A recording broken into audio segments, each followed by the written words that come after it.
Ô, nó bé một chốn chè, bé lò chè đó, tại vì giờ mong nó cực chớ, đi lò theo nó theo, để bé lót lăng,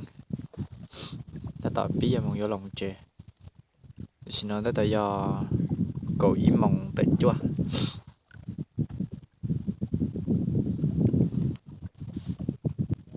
lại cái tù nữa, nói tại đợi đợi nữa, cho nên tôi chỉ tao, hả? Dạ, trước con có không mày tu phải nhớ bị con hả?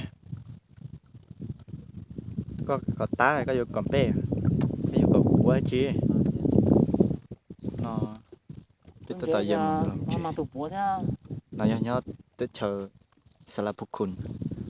lúc khẩn năm ngâm ha lưu rõ bây giờ chọn chuyện này giờ là lưu rõ bán chìm